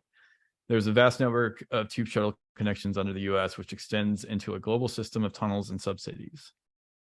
All right, and the last one on this, and then we'll move on from Dulce. This is one fact that the reptiloids have tried to hide from humankind, both terrestrial and extraterrestrial. Also, there are accounts suggesting that the reptiloids and greys are in fact breeding profusely and reproducing themselves via deep subterranean polyembryony, cloning, and incubation facilities below Dulce and elsewhere, and are not as overextended as they might have us to believe. Some estimate that at the very least 20 million greys are now actively operating under the surface of the planet Earth within bases or within natural cavern systems. According to others, 20 million is a conservative estimate. Interesting. And these are actually allegedly real photos, by the way. We don't know if they're real or not, but that's the claim from underground at Dulce. You decide. And then if you guys caught our episode recently with Jessica Jones, she goes on to talk about the cryptid breeding program, some of the SSB bases, the government portals, cloning. So we go over her remote viewing data of the underground bases in that episode. If you want to go check that out, that link is below in the description. And then we're going to let John Lear tell us about the Las Vegas tunnels, because this is really fascinating to me. So they have been doing some very nasty things up at the test site, and they are in complete control of the new secret test site, which is halfway between Tonopah and Groom Lake. It's located on Paiute Mesa, and it's about a mile underground. There isn't much to see in the desert, but I noticed this huge white area up on the Paiute Mesa, and I couldn't figure out what made it white. Well, it turns out that what I was seeing was they had taken off the top of a quartz mountain, which turned the ground white, and they were building the secret test site laboratory a mile under the ground. Now, when they got ready to open this, they needed 4,500 people from Las Vegas to work there, and they had to get them 4,500 people from Las Vegas to the test site, which is about 110 miles away, without anybody finding out. Now, we know that though there's 6 Boeing 737, those white with a red stripe, that take people to the Tonopah test range and Group Lake. They couldn't use those because they didn't want anybody in that program to know about the Paiute Mesa secret program. So what they did is, at the cost of $2.6 billion, they built a subway, a maglev subway underground that started. The first main terminal was at below 100 feet below the Luxor, then to the Bellagio, and then up to Paiute Mesa, which took about 20 minutes. And the reason they picked the Bellagio was they made a deal with Steve Wynn to use his underground parking, because there were so many people that needed a place to park, and they had a secret tunnel that went to the terminal. Since then, and that's been 40 years ago, they built another third terminal under the Aria, and that's where they load the passengers now and take them up to the Paiute Mesa. And what's interesting about that is, you know, all these conferences and everything are always held in Vegas, and I always wonder why. And there's so much corrupt stuff going on there, and all these hotels are doubling as entrances to these underground facilities, and there's just a lot of shady stuff and, you know, chaotic energies there. Like Joe Rogan says, Vegas is like mold on a piece of bread. It just doesn't belong. It just pops up in the middle of the desert, right? And it's just like a man-made growth, you know. So, you know, next time you're in Vegas, you know, pay attention to the hotels. And also, he goes on to say that during the construction process of some of these casinos, you'll notice that they'll take extra long. It takes longer than typical to build a hotel. That's because they're most likely adding on or developing out another hub for the tunnel network, for the tram system. So they're using the guise of construction of a casino to actually, you know, develop out more of the underground network. And then the Luxor, which he just said is was the original hub for the to enter the tunnel system. But look, if you notice, like there's a step pyramid over here, then there's this pyramid. We were recently talking to Mary Beaver, and she just happened to be in conversation telling us about, she stayed at the Luxor one time and she got drunk with some of the employees, and they started telling her that the employees were told that there are rumored underground pyramids under the Luxor, and that the Luxor was built in that exact location to harness the energy from the pyramids underground. And that beam of light that you see isn't just a beam of light. It's actually a technology doing something. So it's not just a random cool architectural design they decided to throw in the middle of Vegas. It's actually a legitimate pyramid that is actively harnessing the energies from alleged underground pyramids that reside below. Right. And as a side note, do you remember the obvious false flag shooting that happened? I believe it was right by the Luxor, and like, when was it? 2017 or something like that. Right. It was like some country, I think it was like Jason Aldean or some country singer, and like 50 people died. And and they did the typical like blame it on this one shooter, patsy, but there was like clearly at least 3 different shooters or more. Right. There's more controversy. Yeah. So, and it like, was that a ritual of some kind? Was that there was something shady? Obviously, it was a false flag, and that was the Luxor right there. Right. Exactly. We're going to go ahead and let John Lear tell us about the entire western half of the continent being a shelf that rests on top of the ocean that most people are unaware of. Halfway between Las Vegas and Reno, there's a little town called Hawthorne, Nevada, and it has a little lake there. It's about 15 miles long, about 100 feet deep. And when you go into town, at the beginning of town, it says a big blue sign. It says Naval Undersea Warfare Center. And I always wondered, what could be Undersea Warfare Center? I mean, that lake is not going to hold any submarine. So what are they doing here? I finally found out about 3 years ago that what they have is in Monterey Bay, there's an entrance. If you go onto Google, you can see a canyon. And this canyon leads right up to the shoreline of Monterey Bay. And the Navy found out that they can take their nuclear subs and go under the 15 western states of the United States. That includes Nevada, California, Oregon, Washington, Idaho, and so on. And those 15 western states are floating on a plate, and they can navigate under that. And what they did was, in Hawthorne, has traditionally, across the street from the Naval Undersea Warfare Center, is a place where they made all kinds of munitions for submarines. And instead of having to ship it on trucks north to San Francisco or south to San Diego, they just drive across the street, and there's a huge elevator, actually 2 elevators there, and they go down 3,400 feet. The elevation of Hawthorne is 3,400 feet. And these elevators go down to the Pacific Ocean. And they take these munitions and everything they've made there and take it down, load up the submarines. There's a submarine pen under 3,400 feet under Hawthorne. And they have about 15 to 20 submarines there at any time. And they go back and forth out this Monterey entrance, but they can go anywhere else under these 15 states. They can go to Lake Tahoe. They can go to Pyramid Lake.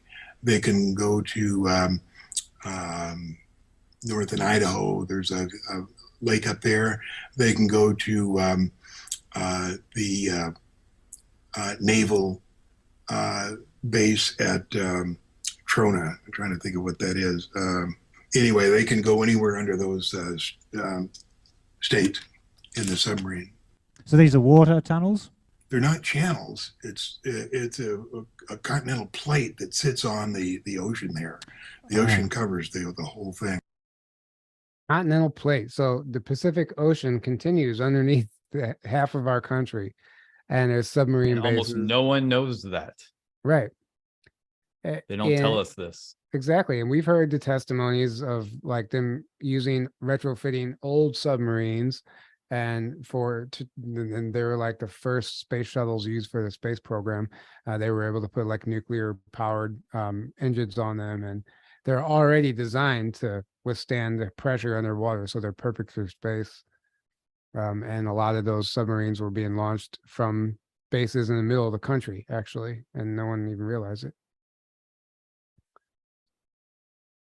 Anyway, and moving on, we've all heard in recent days, underground soldiers, Army trains for operations below the surface. There's a million articles online about this. It's fascinating that, we hear about this whole white hat thing and this tunnel cleanup and everything. And that's no conspiracy that our military is training to fight underground. And then this is also from the Dulce Protocol, but it's interesting talking about this battle. It gives you kind of a new perspective. Although it might sound simplistic to imply that this cosmic battle is essentially being fought between the Nordic bases at near Death Valley and the gray bases near the Archuleta Mesa, the true fact of the matter is that when we are dealing with multi-leveled subterranean systems, the border zones are a little more complex than on the surface, where we have obvious horizontal borders between countries. In interplanetary warfare, the battle lines are horizontal, vertical, and in some cases interdimensional. The battle would be one that is being waged above, below, and within our society, even though the outward manifestations of that war might not be immediately seen for what they are, unless one is aware of the real conflict behind the scenes. There are also indications that at least certain factions of the NSA, MJ-12, CIA, aviary agencies have defected from the neo-Nazi New World Order agenda of joint interaction with reptilians and grays and are now at war with the same. So this is information from the Dulce whistleblower, Thomas Costello, literally talking about what we would call the White Hats, a group that defected and is now fighting against them. And I think this is, there's a lot of people think the whole White Hat thing is all bogus and bullshit. There are groups that defect, and I think that's, yeah. And I would even add to that, and they are working with other ET races that you could say are benevolent, or at least are trying to help us and don't want these negative regressive races and Earth-based cabal to succeed in their plans, because that would be very bad, not just for us, not just for the planet, but for them as well. So it's not just that they're looking out for us, but they're also looking out for their best interests as well by helping. And that's what a lot of people need to understand, in my opinion, right. Because it seems like, people just can't wrap their mind around, like, because all we see more of this negative stuff, just because of the nature of things, us being on the planet. We see all the agendas playing out, but we can't really see behind the scenes stuff too much. And we don't hear about the benevolent ETs hardly that much. But there are insiders that have talked about it, and there are experiencers that have been told this by their contacts. And I do believe that there are benevolent, you could say, ETs that are helping. So this, to me, whatever we see happening that's negative is being allowed to happen. And that's some comfort right there, that, we already see, like, the nuclear bases, the nuclear facilities being shut down for decades and decades. Like, they're not allowing nuclear war. It's not going to happen. It's not going to be allowed, because that affects them and other dimensions and all kinds of stuff. So why would they do that, but then allow this crazy New World Order, just insane future to happen, where you think that's just going to stay on Earth? You think that's not going to go all out throughout the whole galaxy and beyond?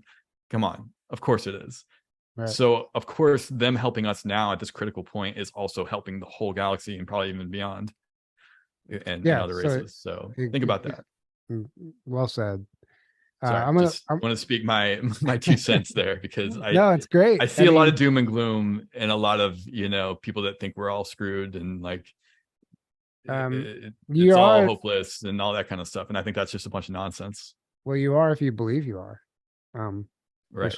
You're screwed if you believe you are. Okay, so let's move on. We have a lot to get through. So this is just more examples of training underground. I'm not going to read all this. I was going to, but it's not really necessary. But they really break down and analyze step by step how they're training and preparing these men, and for what circumstances and what situations they're going to be encountering. It's really interesting. I mean, they tell you all about this tunnel network and underground base system, even in these articles. And then they show even, diagrams and plans on, how they're going to infiltrate and blah, blah, blah, blah. So, but this is interesting. Military.com. U.S. Army leaders say the next war will be fought in mega cities, but the service has embarked on an ambitious effort to prepare most of its combat brigades to fight not inside, but beneath them. $572 million have been funneled into training and equipping 26 of 31 active combat brigades to fight in large-scale submarine or subterranean facilities that exist beneath dense urban areas around the world. Why would the military spend $572 million training to fight underground unless there's an actual threat underground? Like, they're not just preparing for nothing. You know what I'm saying? They don't do things for no reason, guys. Think about it. They're telling they're not you. going to do that unless there's a reason. Yeah. But they really need to know how to fight underground. Mm-hmm. Think about it. For this new type of warfare, infantry units will need to know how to effectively navigate, communicate, breach heavy obstacles, and attack enemy forces in underground mazes ranging from confined corridors to tunnels as wide as residential streets. Soldiers will need new equipment and training to operate in conditions such as complete darkness, bad air, and lack of cover from enemy fire in areas that challenge standard Army communications equipment. I mean, it's incredible to me. They're telling you this isn't even a theory. So this is Sue Walker telling us about what's going on under the Sandia Mountains, which I found very interesting. The D.U.M.B let us know that this facility under the Sandia Mountain is considered an information station for interstellar travelers coming to the planet. So if you can picture going from one state to another in the United States, when you cross into a new state, usually there's a visitor and information center. It's like that. You can come, you can ask questions, you can get the local news, you can get the local technology, you can learn who is friendly, who is not, are they going to be shot at, where are their people located, what's good to eat here, yada, yada. And so the information station provided that kind of information for interstellar travelers for thousands of years. They tell us that their facility was retrofitted into the ancient tunnel system that already existed, was partially collapsed in some locations, but on the eastern side of the Rockies, there's a main line that has a lot of feeder branches off of it that go east-west.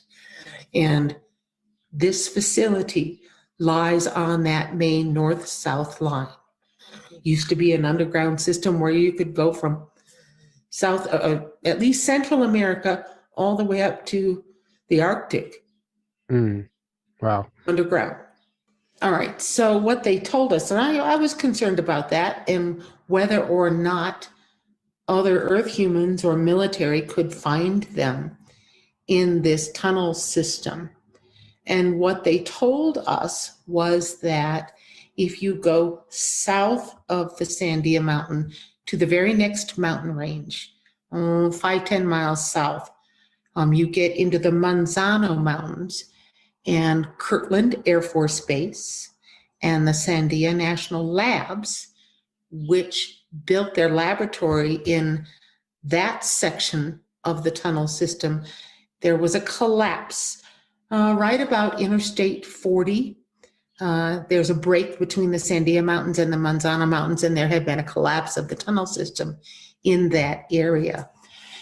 The Ponti told us that the facility has thousands of miles of tunnels in New Mexico that branch off all kinds of places, but there are many levels, and that their facility was 2 miles deep. I don't know how deep the military excavated to retrofit the tunnel system. That I don't know. The Ponti didn't seem terribly concerned about the military finding them or hurting them.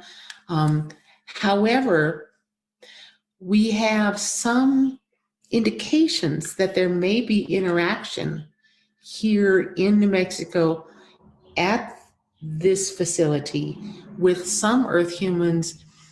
And we talked to a number of service people in this area of Albuquerque, and some of the service people, and we talked to an electrician who signed up for a government contract job was told to meet a van out in the desert.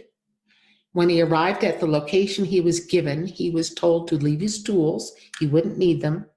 He had to give up everything in his pockets, including his phone, his lighter. And they drove him around in this van for an hour plus until they entered into an area that when he got out of the van, it was the largest airstrip he'd ever seen, except it was underground. And the vaulted ceilings over this facility were very, very high. He could not even estimate how high they were. My guess is 300-400 feet. I don't know that, but just given the images that I've been given, that'd be pretty close.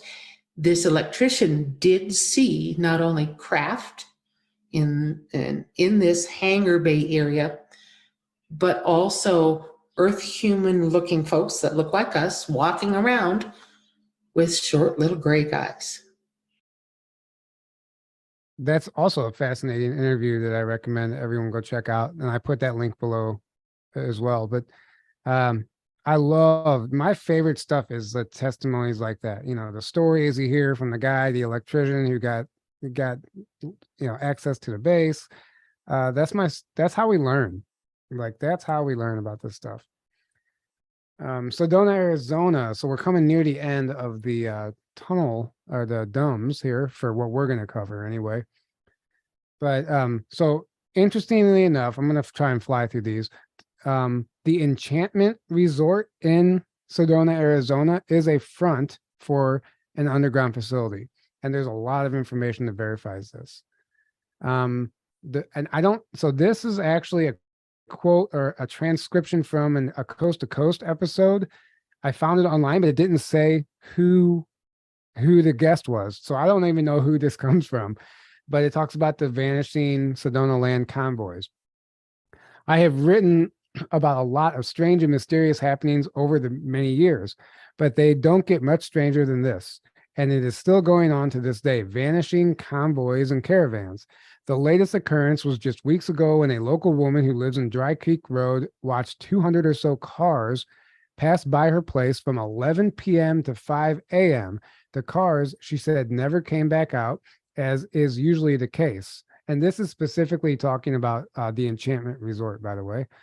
The cars, she said, never came back out, as is usually the case. I have actually, in the last 38 years, personally interviewed about 10 of these eyewitnesses myself, which in the UFO paranormal biz is not usually the case. There are underground bases or installations that I know of in this vast area, about 6 or so. Some are the U.S. military and several are alien or a combination of both. One I know exactly where it is extremely dangerous, deadly dangerous. I talked about this on Coast to Coast 3 weeks ago with the fantastic Coast to Coast host, Connie Willis.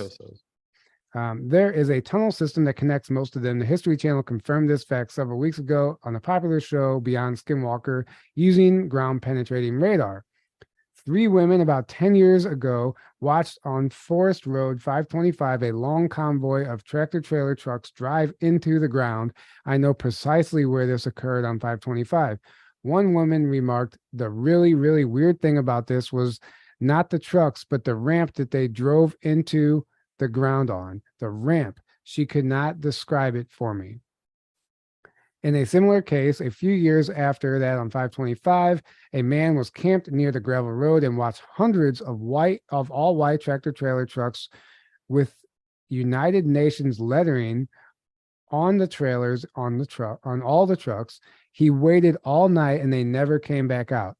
About 1996, a courageous local woman herself drove as far as she dared to go into the canyons, following a convoy of military-like vehicles. She said the vehicles were enormous, and they looked up and they took up the road.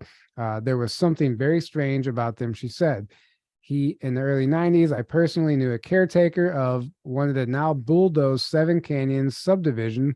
His name was Johnny. He told me that numerous huge convoys of trucks and vehicles went past his house and never came back out. I have many more stories similar to these, but you get the idea. What the fuck is back there in the 7 Canyons? Myself, I had I have no idea, no clue. What is even more bizarre is that I have never run into a person that has ever seen convoys out on the major paved highways. I guess, holographic entrances that only they can see.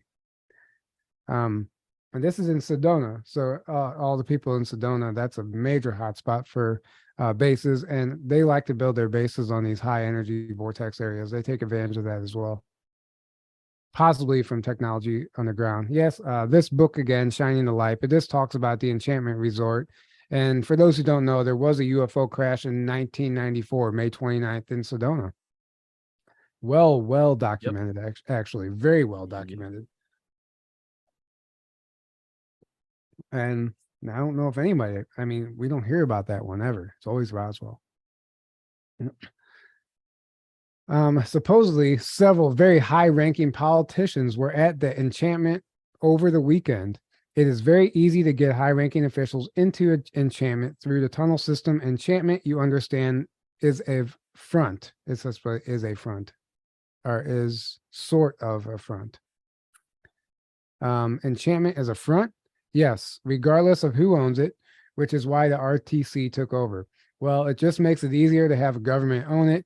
Even though it's a branch of the government that's a little bit independent, it's easier. But the reality is that even if you were to buy and run it as a resort, as it has been, you're sort of buying something while somebody else has the right to use it in the contract. So it's like, yes, you can run it as a resort, but when these people want to use it for something, they're going to use it, and that's that. You can't do anything about it as the owner. That's part of the reason, probably half the reason, why no one can really make that property work financially, because you're trapped by the clauses of the government saying they were going to use it when we want to use it. So can you get down underground from enchantment? No, you don't actually get underground right from enchantment.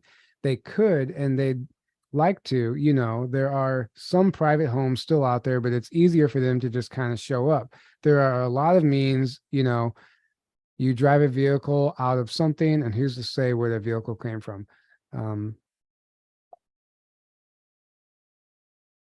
You mean the entrance to Secret Canyon is so big, you could take like a C-47 that had a car and fly it down there and just drive the car?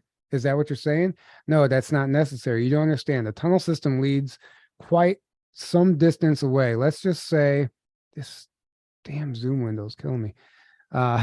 Let's just say this. You know where the Navajo Depot is? It is a military base not too far from Flagstaff. Right now, it is being changed over from a National Guard base or something like that, but it is essentially a military base. You could land a plane there, discharge the people on the plane who might be dressed like anybody who would get off there, or land a helicopter there, and the people will get off and get into a vehicle and drive somewhere. It wouldn't be difficult to disguise a means of their driving into one of these tunnels. And from that point on, other than driving underground, it'd be just like you're out for a drive. And you can drive essentially from that base to any number of various clandestine places where one might land a helicopter and access the tunnel system. You just drive along and you come up to this place. How do you get to the enchantment then? You drive to the enchantment underground. Then how do you get on top? Say you want to go have lunch. Why is this not working now? You want to read this one there?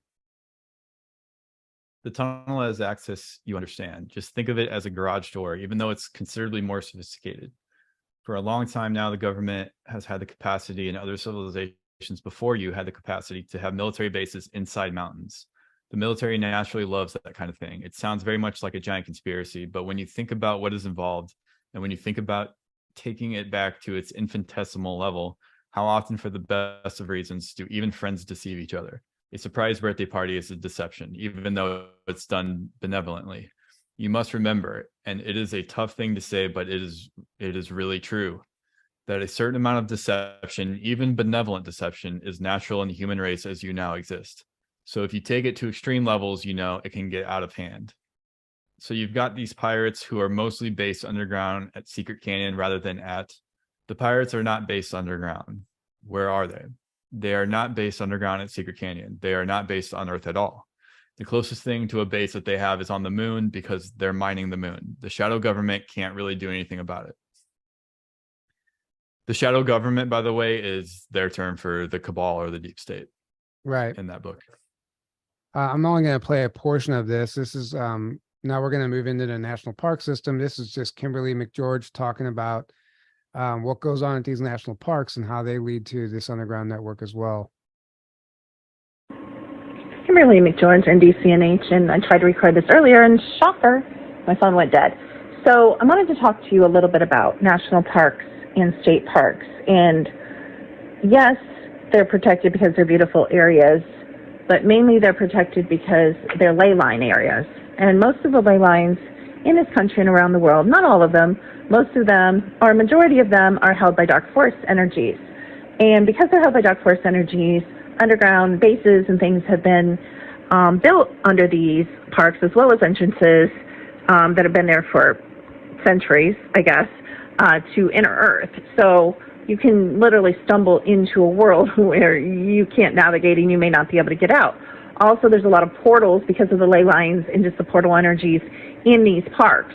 So a lot of times when people are disappearing, they're not being taken by dogmen, they're not being taken by Sasquatch, they're not being taken by aliens. I mean, they might be, but literally they're walking into other worlds. They're walking into inner Earth. They may have stumbled into a base because there's a lot of holographic coverings that people inadvertently, because people are dumb and people are nosy and people can't see the dimensions, and so they can't navigate some of these places, and so they get themselves in things that they can't get out of. Yes, some people are picked off the trail and brought for experimentation and lose time and all of that. Yes, some people are killed by crazies on things like the Appalachian Trail and stuff like that. Not saying there's not logical, quote, 3D explanations, but a lot of the David Pilates 411 stuff is BS. He knows what's going on. He's a paid informant. He's part of the whole thing. He's been proven to be a liar on many occasions. And so a lot of this, in my opinion, is they're walking through portals and they're not being able, you know, to navigate their way back out, or maybe a one-way portal. Because of the ley lines, they're walking into inner Earth again. They're not being able to get back out. They may be in a base. They might not want them to get back out. So a lot of these disappearances or deaths are a result of not necessarily super mystical stuff, but definitely things that most of you aren't familiar with that some of us are. And that goes on, but for the sake of time, we're just going to move on.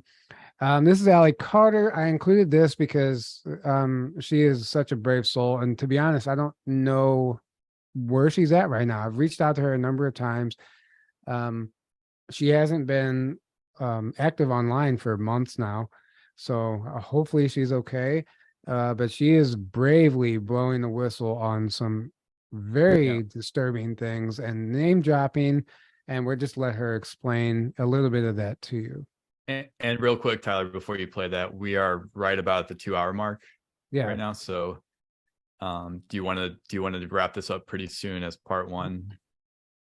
Or we could do that. We still have, you know, the Antarctica stuff to go through, so we can finish. Well, I mean, just at the end of the underground base section. Yeah, we can finish up the underground base part, and then we'll make the Hollow Earth and Agartha network one, maybe part 2. Otherwise, we're going to be here for a minimum of 3 hours and 4 hours. Yeah. Well, 3. I mean, we'll be definitely. It should take about an hour. It's already 2. Yeah. I mean, right. So I can't imagine being less than 3 hours. Okay. Well, yeah. Sorry, just wanted to make you that's aware fine. We're at the 2-hour mark. Okay. Well, here we go. You made claims about Barack Obama and Joe Biden that shocked the world. How did it get there? Take us through your story. Well, you know, as young as I remember, I've been trafficked through many elite places.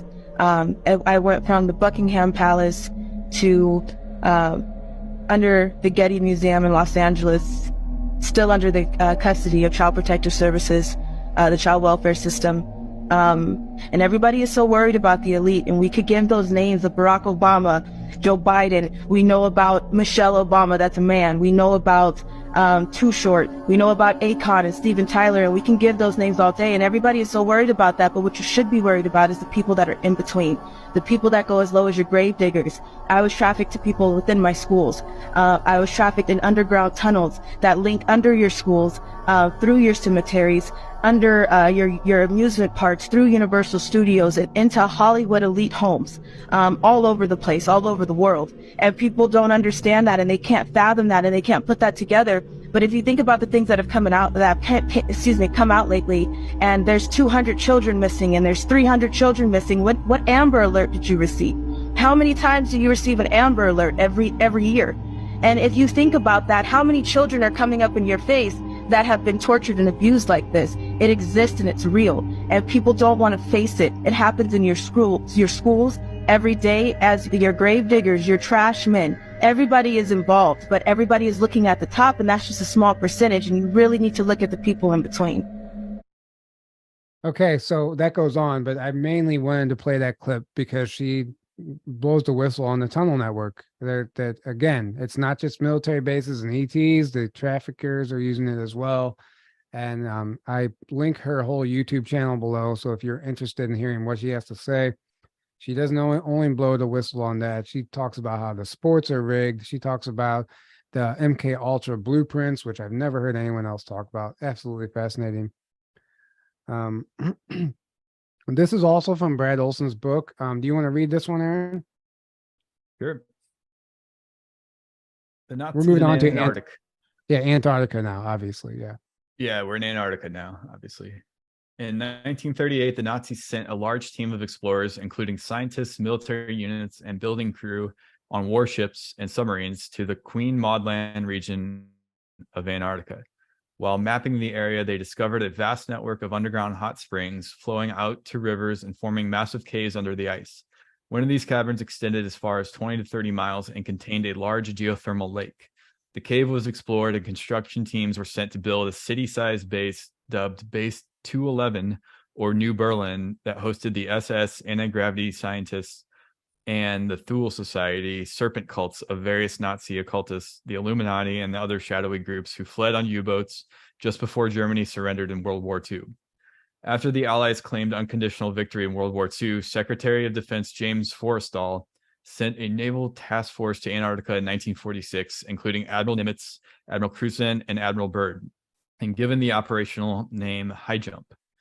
Over 4,500 military troops from the U.S., Britain, Australia, consisting of 3 naval battle groups, departed Norfolk, Virginia on December 2nd, 1946, led by Admiral Byrd's command ship, the icebreaker Northwind, and consisted of the catapult ship Pine Island, the destroyer Brownson, the aircraft carrier Philippine Sea, the U.S. submarine Senate, 2 support vessels Yancey and Merrick, and 2 tankers Canisteo and Cacapan, the destroyer Henderson, a float plane ship Currituck, and a torpedo boat named Maddox, which was sunk.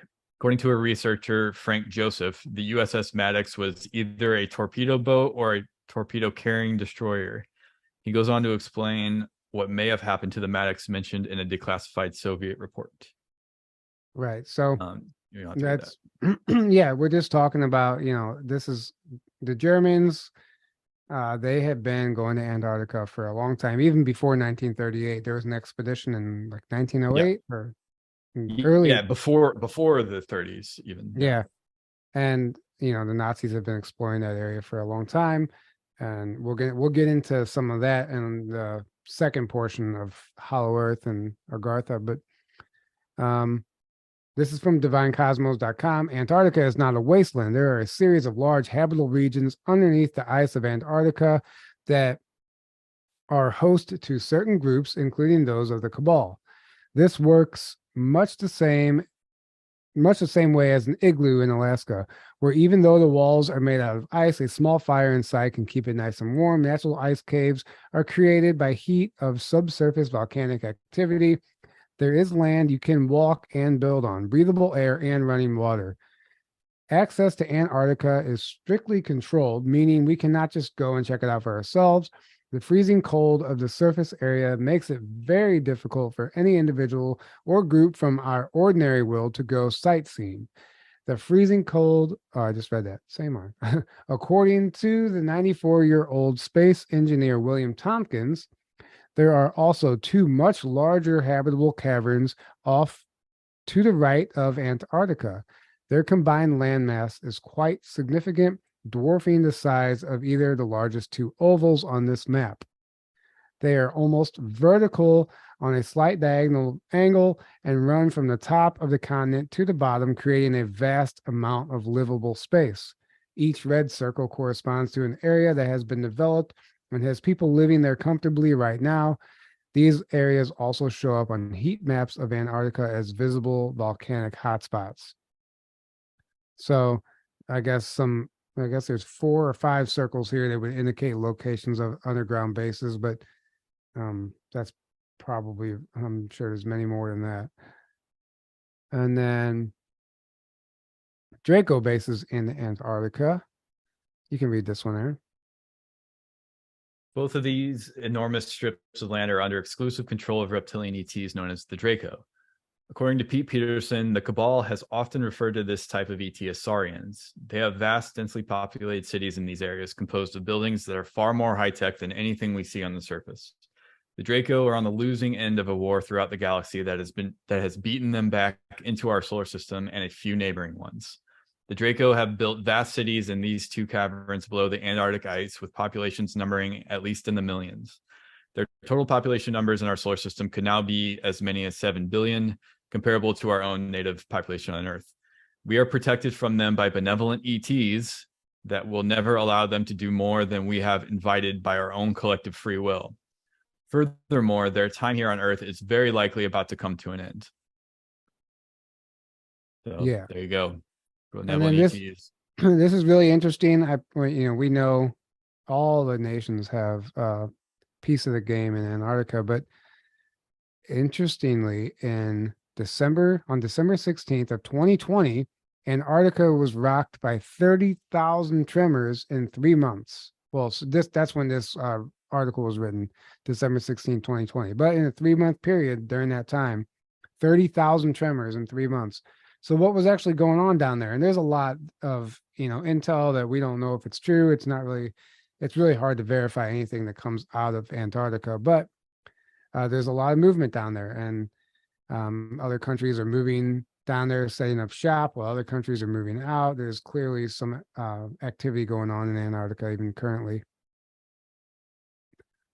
And then this is really interesting, and I include this because it has the British soldiers actually discovering the German base and what they discovered in Antarctica. 1945. Operation Tiberan, Britain's secret wartime expedition to Antarctica, 1944 to 1946.